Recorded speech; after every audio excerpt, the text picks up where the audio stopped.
This film is Goodbye Lenin from 2003, directed by Wolfgang Becker and starring young Daniel Bruhl. East Germany, 1989. Alex is at an anti-regime demonstration when his mother, Christiana, a doctrinaire communist and music teacher, witnesses his arrest and has a heart attack that leads to a months-long coma, during which the Berlin Wall comes down and the dissolution of East Germany is announced. To prevent his mother from having a second fatal heart attack, Alex decides to arrange a ruse with his new film buff coworker from West Germany to prevent her from finding out that the DDR is no more. Hijinks ensue, including the guys creating fake propaganda videos, Alex searching the dumpsters for jars of now replaced East German grocery brands, and paying kids off to visit their apartment and sing propaganda songs like the old days. Meanwhile, Christiana slowly regains her strength, reunification progresses, and Alex's family and girlfriend Lara grow tired of playing along with his farce. Yeah, so I picked this because it is a more lighthearted film, but what did everyone else think? I thought this was a very sweet film. I really enjoyed it. I thought it was a great mix of comedy and drama. I really loved the relationship between Alex and his mum. I learnt a lot about that particular point in German history. I thought was really well depicted from the point of view of a teenager who isn't that political. You know, this is just reality to him, and then reality suddenly changing. And also, his mum is really sick, and he's just doing his best to keep up and make people happy. Yeah, I thought it was a really sweet film as well. I mean, I hadn't heard of it. Tanya had seen it, I think, but a long time ago. It's been like, I don't know, 20 years possibly. Yeah, I mean, it sounds like a film that... old, but anyway, it's been a very long time. Yeah, I mean, correct me if I'm wrong, Tanya. It sounds like a film that, like, I don't know, anyone in Germany would know about it. Is that correct? I don't know. I feel like, well, I guess because when did it come out? It came out in 2003. Yeah, so I think maybe if you were in Germany at the time and were old enough to remember things, then you probably would have heard about it. I don't know if you necessarily would have seen it. But yeah. Right. Yeah, I mean, it's interesting because of the way, I mean, like, way it sort of is portraying East Germany. I mean, like, for the mum, the protagonist, he tries very hard to sort of focus on the more everyday things or the like nicer things about it, right? Like, I don't know, trying to get the kids to sing these nice songs, or like how everyone loves East Germany and everyone is there now, or like he's sort of fabricating all these stories and the way it's seen and the sort of things about it that are like all very nice and rosy. And I don't know, like, I don't have enough knowledge about sort of the background of it to say like how much of that is sort of playing into a bit of a tinted nostalgia element of it. I think it was a really sweet story about like love and like the sort of the act of love and like how hard he tries to sort of make her life, I don't know, not nice and kind and what she is used to, and a bit fantastical for her before she passed away. And I thought that was really sweet. Yeah, the beating heart really is just about how much he loves his mom, right? Which keeps it apolitical and to not like, you know, because there was another film that we were considering for this list of The Lives of Others, which is, you know, about the Stasi surveillance and the persecution around that, right? Which is a very good film, which I would highly recommend. Just to yes, and this film isn't like a substitute for that, right? But you know, you can say that on the whole, you know, life is better in reunified Germany for people living in the East, but at the same time, that came with a lot of drawbacks for some people, right? Because you see the older people in the apartment building who, now that they're late middle-aged, they're considered too old to retrain and get a different job, right? And there is nostalgia aspect, but they're also like taking care to not, or to show that like the mother isn't, you know, like denouncing people to the Stasi, right? She's helping them write sarcastic protest letters, and that she herself was actually demoted within the party for what they say is like being too idealistic, but that's usually a euphemism for trying to hold a superior accountable for something. Yeah, and I think like a lot of the comedy comes from the extent to which he tries to keep this facade up, where he's filming news segments to explain why there's Coca-Cola billboards and all these other brands and franchises coming to East Germany. But I think it makes it believable because he loves his mum and he doesn't want her to die. And if this is what it takes to have even just a few more weeks with his mum, I think a lot of us would do that. But it's also shown to have a negative effect on his relationships with his sister and with his girlfriend.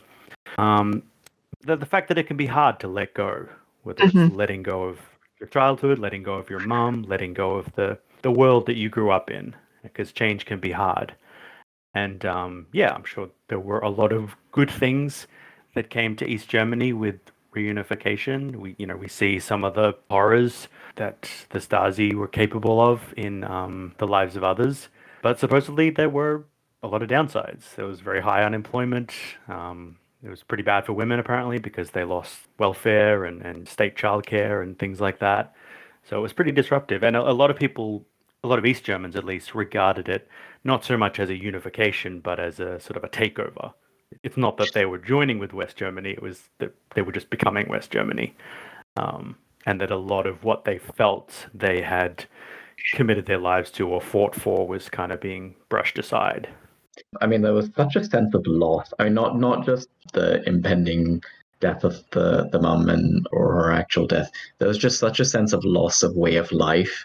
I mean, and you saw that on the older characters, but also like him going to being like, oh, these goods that we had, we used to take for granted. Oh, we can't get those anymore because now suddenly you've got all these imports coming in from Holland, and him like struggling, him going through the bins to try and find all these like jars and labels and all of that, or like I don't know, all their furniture that they just sort of throw away and it's just in the streets, while like lots of IKEA furniture just comes in and like it's just a different unrecognizable sort of aesthetic that sort of seems to flood in. And then and also I mean like there's one scene particularly stuck in my head where there's a bunch of soldiers, sort of East German soldiers, and they're doing something I can't quite remember. And then you see these like what look like army vans, but they've got Coca-Cola on the side, just like going in. And it almost it looks like Coca-Cola suddenly invaded and taken over around capitalism, Westernism. It's just suddenly coming. Not that far from the truth. Yeah, and like there's the banner of Coca-Cola just like slowly coming down the building. I honestly really thought it just had this feeling of like loss of a nation that has lost the battle, and Coca-Cola has come in and won. And I thought it was such a good way of doing it. Also, that particular scene of like him talking about how great it is, and here's all your students singing and how everything's perfect, and suddenly this banner of Coca-Cola slowly unfurling in the background was such a funny scene. Yes. So good. I guess, Tanja, I grew up on, say, Robin Williams style farces. So I guess, would you say that this is a more example of German humor? Oh, I don't know. That's an interesting question. I say that because like when he was talking about like the Berlin Wall coming down, it's a very like droll, he's like drolly calling it a recycling project, right? So. Right. I don't know. It doesn't stand out to me one way or another. So I suppose maybe that means yes. I don't know. It's quite representative, possibly. I don't know. One of my biggest laughs was when he's going over the border, and the border crossing guard is just getting lots of selfies with these teenagers and just kind of waves him through like he doesn't care anymore. The distinctions are losing a lot of their relevance between the two countries. Yeah, I thought it was a particularly funny scene as well. Also, I mean, it's also on the sort of the way of life and things changing. I mean, I don't know whether we were supposed to take away from Taxi Driver being either the cosmonaut or someone who looks like the cosmonaut. Wasn't entirely clear to me, at least like in the film itself. But again, that sort of like this greatest achievement comes in for the protagonist themselves, and how they sort of aspire to it at the beginning, and then all of this sort of way of life and all of it kind of gets destroyed, and then this person who's done something so unique and so monumental is now driving, I think, what did he describe it? Something smelly taxi or something along those lines. remember. And I think, again, that's such a sort of like contrast of like sort of losing that way of life or losing your accomplishments and it being sort of like overridden by everything that else that's coming through. And I think that was such a good contrast to that. A random fun fact that I read about that is that they tried to get the actual cosmonaut to play the part, but he wouldn't. So I think they do deliberately leave it ambiguous as to whether he's the real Sigmund Jan in the movie. Oh, I thought it was him because he doesn't seem to bat an eye when he asks about it, but maybe he was just putting him on. Yeah, I thought it wasn't, but I don't know. I definitely think it's not clear in the movie. What did you guys think of the revelation about Alex's father having not run off with another woman, but having actually led East Germany and wanting his family to follow him, and their reunion later in the film? God, that was so tragic. I really felt both the children. I mean, like, you know, clearly it was the fact that both Alex and his sister had kind of, it looks like, come to terms with it or like come to live with it. And then suddenly this knowing that your own father, who you thought had abandoned you, hadn't actually abandoned you. I think, it was such a tragic moment in the film itself, and I really feel like that scene that kind of got to me. I mean, like, I also, like, I don't know, I think I was talking about this with Tanya about reflecting on the mum's role in this, and you know, initially I was like, well, you know, that she seems quite a villain in this sort of aspect where she kind of like kept these children from their father, but actually, I mean, talking about a bit more, maybe the reality is a bit more mixed, right? I mean, she also said she was scared of the change, scared of going there. This wasn't a thing she felt she could do. And I don't know. I mean, I don't know the historical background of the sort of the freedom of movement of women in East Germany at that time, and how easy and how hard it would have been to basically take your children and just uproot and go across the border. So like I do think there's probably some more sympathy for the mum, but it just seems such a tragic moment for the kids who didn't have a say in any of this. I think the thing she says is that she's worried she was going to have the children taken away from her if she applied to go to West Germany, and that is something I have a lot of sympathy for, right? So the thing I find harder to justify is that she didn't show them the letters and didn't tell them the truth, so at least they wouldn't think that he abandoned them and just didn't care about them and didn't want them anymore. That I think is harder to justify, even though I can see an argument for her thinking that this is the way it's probably easiest for them to live with and still trying to do what she thinks is in their best interest. I think is that in reality it must have been really, really hard to leave. And I mean, a lot of people got imprisoned and got into trouble for trying to leave. So I have sympathy that she didn't up and follow and didn't feel like she could risk that. But yeah, it's definitely extremely tragic for the children, I think. Yeah, I don't fully understand from the sort of the dad's perspective. I mean, like, you know, he's sort of seen as someone who didn't abandon them. But then I don't really understand, or like I'm sort of struggling to sympathize as to why once the wall fell, he hadn't tried to find his kids again. Oh, well, again, I guess like it hadn't even been a year when the post the wall falling, so maybe he was planning to. But I mean, again, I don't know. I was sort of thinking that if I were in that scenario, maybe I'd try and go and find him again. Yeah, you could make an argument that since they hadn't returned his letters, and you know, if they were permitted to send a reply, right, that you know that you should finally just take no for an answer. But you could also make an argument for saying, okay, now that the walls come down, go see them just once, now that the kids are grown, and maybe, you know, like take that as a final no. But I like that the mom confessed that to the kids. It adds a note of bittersweetness at the end, and you know, you get the feeling watching the film, because they're about the son's relationship with his mom, but you do get the sense that, you know, before the dad left, that the sister was closer with their dad, and that I like that they did give her a moment to be the one reacting to the letters and to be the one seeing him in the hallway. That it's because most of the film she and Alex are, you know, just bickering with each other. But yeah, I thought the revelation was a big twist and obviously shook the kids. I liked how it forced Alex to reassess maybe who he thought his mum was, because obviously he loves her deeply and maybe idolizes her to some extent because of how she cared for him on her own. but it also kind of reflects maybe his own deception, the fact that he thinks he's conning her, but all along she's been conning him. And realizing that deception is done to him, maybe he realizes the depth of betrayal that he might feel. What I couldn't quite understand was whether she was always like a party faithful or only became a party faithful after the dad left, whether that kind of was what she switched to. Well, she didn't give that as a reason for not wanting to go to West Germany. Her reasons were more like, oh, I didn't want to, that was too scary for me, or I didn't want to lose you.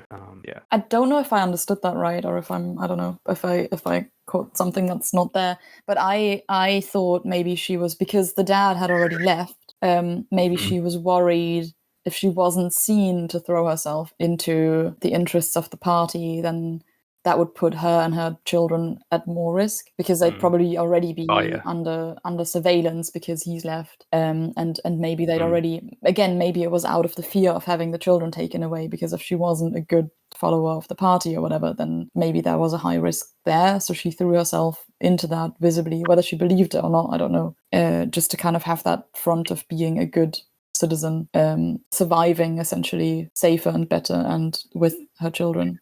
Yeah, that was my read of it too. Yeah, that makes sense, particularly given that it was implied that not only did the dad sort of defect to the West, but that sort of euphemism that he was questioning his seniors. So maybe this was almost sort of a family that was on a bit of a watch list. And so she was like, well, I need to protect my children, so I need to throw myself into this. And then, I mean, it's not super clear how much then she fully kind of bought into it herself. It almost sounded like she did, and she was committed to it. But at the very least, one of her motivations did seem like, I need to do this in order to be a good citizen, so my family are protected where I am. Yeah, and also the way she's also justifying it to herself in the film is just that, like, she has that line of nothing will ever change if everybody defects. So it's through the doubling down of, like, what started is to keep suspicion away, and is really becomes its own self-sustaining thing of, like, well, nothing will ever change if I leave, but that implies that you want something to change.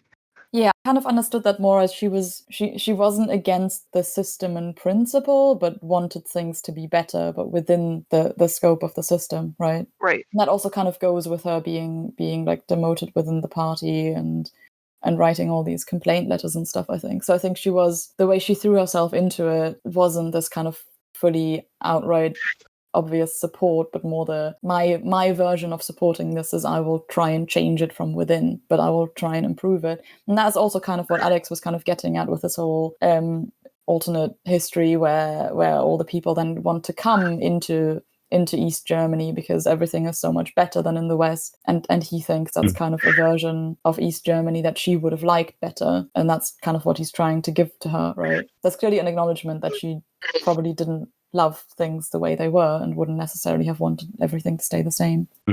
Yeah, I really enjoyed his faux news programs that he made with his friend. They were very funny, and I liked how they would incorporate, extra characters. Like, I think one of the security guards from the Coca-Cola plant came out and started harassing them, and they referred to him as, like a Western thug or something like that. Oh, that was so good. The friend is such an MVP.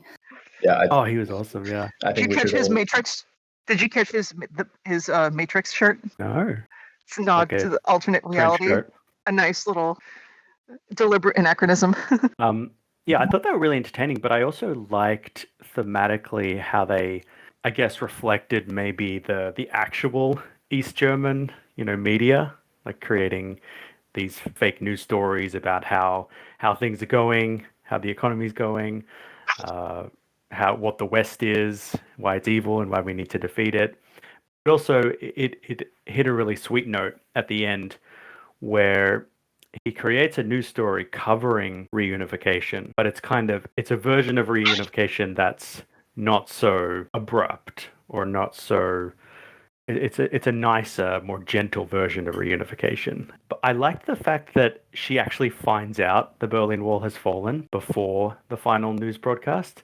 Yeah, in some ways that means she gets a more genuine experience of the ending of it, right? Because and I also think it gives her as a character, even though we don't actually see her reacting to it really, it gives her more agency as a character, I think, because she's not just this object that's being deceived the whole time. And she gets to read this in her own interpretation and so on. Yeah, and I do think it shifts the focus of what this thing is he shows her in the end from a nicer version of the reunification to this work of love that he did for his mum, and I guess it allows her to see that for what it is.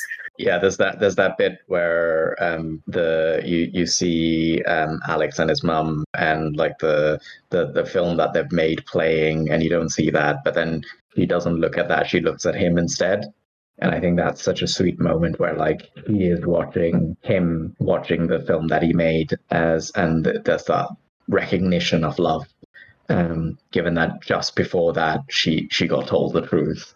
So seeing it for what it is, I think that's a very sweet scene in the whole film. And even if he doesn't realizing it, her feeling a sense of pride in him, which maybe he felt like he let her down previously, because like we see the scenes of him, wanting to be an astronaut or cosmonaut, and her cheering him on.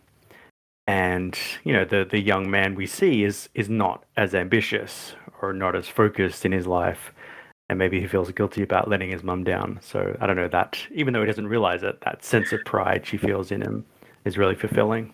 Yeah, then just like a sense of guilt over getting arrested in the first place and having her see that, but also because like he also lies to her about what Lara's father did back in the USSR. And because, like he tells her that he's like a teacher for deaf children when he's just a cook. And then Lara really confronts him about that. And it's just like, there's nothing wrong with being a cook. I like that too. That it's kind of that slippery, he's going too far in those situations. He's trying to deceive too much, to the point where it's having a negative effect on his relationships. And that's what Lara is saying as well, right? She says something like, well, if you're already lying about so many things, why does it matter to lie about one more thing? As in, like, she worries that he's gonna think that and he's gonna lie about more things. It's also interesting, given that when she does get told the truth by Lara, it's not like she immediately has a heart attack and dies, right? So it clearly doesn't have that immediate impact on her that everyone was worried about, and that the whole movie was about preventing in some kind of way. Well, they never actually did tell her. Well, Lara told her. No, he says in the ending narration that we never actually told her. But we see a scene of Lara actually telling her. It's very quick. It's only like a 10-second shot as he's running to the hospital. She actually. So she knows that. And she doesn't have a heart attack. No, so it does kind of raise the question: what would have happened? I mean, we probably wouldn't have the movie, but what would have happened if he just gently told her, like a day or two? And she seems a lot more robust. Yeah. During the early parts of the movie, where she regains the ability to walk and goes out. And it's really only the revelation about her husband that kind of puts her back at death's door. And she does die eventually, so maybe it was only ever going to be temporary. But yeah, I think the implication is she's a lot tougher than Alex gives her credit for. For sure, and she copes fine with going outside and seeing a lot of really, really confusing things, right? Just a point on her sort of like robustness. Like, I mean, it is, in some ways a bit infantilizing, given that Alex basically treats her as this like really like delicate, vulnerable person that like if she remotely hears anything about what's going on outside, she'll just flop over and die. And that doesn't happen, right? Like we see that she is much more robust.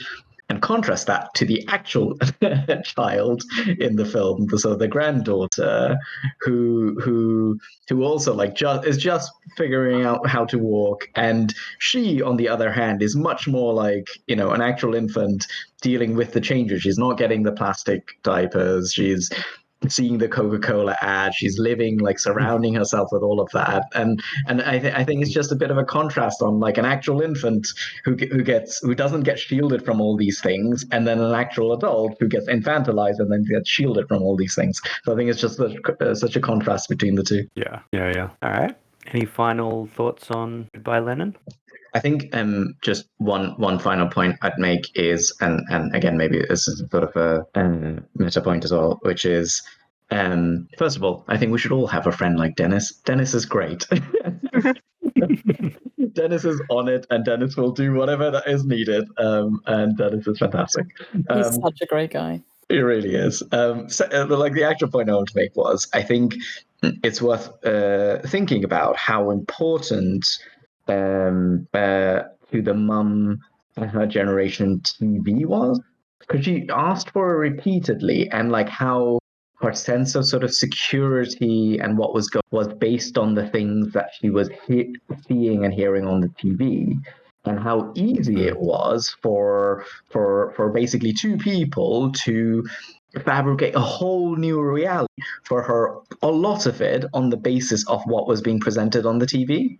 And I think, and you know, she was, it was not just sort of like factual information she was taking. She was getting that sense of like, oh, why has this happened? You know, now we're going to have to do, you know, the refugees are coming in. We need to let people in and make space for it. Like, so it wasn't just factual, but she was getting like comfort and all of that. And I think that's also reflecting on what that means now with the sort of the media available to us, and how we also derive a sense of comfort and emotions from the things we consume. But it's not limited to whatever's being broadcasted on the TV. It's just much more. But it still has the same effect, right? We still get our sense of comfort from the various TV shows, news outlets, films, social media that we read and consume. Yeah. I mean, one scary thing about that is that he does basically just go around producing his own kind of propaganda, right? And she just believes it. And I don't know, that's a bit... Learn from the best. Yeah, that's true. Yeah, that is the general issue with these farce style films, right? Of just, you know, like it relies on the deception, and that usually there's, you know, like a big confrontation scene of the deception being found out. But which is probably why I didn't quite pick up on that, because, you know, like there's... It's true, like when she does find out, it's such a small kind of throwaway thing. Like we overhear like half a sentence of that conversation, and then Lara comes out and Alex asks her what they were talking about, and she says like nothing, or don't worry about it, or something like, well, it doesn't matter. And then kind of immediately moves on to the next thing of the dad coming to visit. So it's just this really short, inconsequential thing, and she never confronts Alex about it or anything. Mm-hmm. Even though the scene does seem quite agitated. Like Lara seems very agitated about telling her, right? This isn't like, it doesn't look like a gentle conversation. Yeah. And from Alex's point of view, I think it makes sense because he saw her faint and when she saw him marching with the protesters. But I think he misunderstood why she fainted. I think he thought, oh, she's seen me, you know, rebelling against the socialist government, and she's such a diehard communist, and therefore she's like ashamed of me or shocked. But what I think her epiphany, her revelation about the dad reveals that the reason she fainted was because her son was in danger, or something to that effect. So what she cares most about is not the communist revolution, it's her family. So revealing the reunification of Germany wasn't going to have the heart attack. It was, you know, her kids or her family being in danger. Yeah, I think I agree with that interpretation. I don't think it's the political stance that shocked her so much. It's just the risk of possibly losing him, right? Which almost happens, because he does then get arrested, and it seems a bit like the implication is maybe they only kind of compassionately released him because she fell into the coma, and maybe otherwise he would have been stuck there and she would have lost him. And people stayed in those facilities for like years or decades, right? So that's a very reasonable fear to have. Maybe it would have been a nice touch if, like, at the beginning of her recovery, when she comes out of the coma, if she would try to ask Alex about his arrest to show that she still kind of remembered it. And but maybe that would have been too on the nose to show him taking the wrong lesson, which I agree with. But well, then we wouldn't have a movie. No, to just show her saying, like, trying to ask him about what's going on with, like, did he have any charges from the arrest, because he's out on the street, right?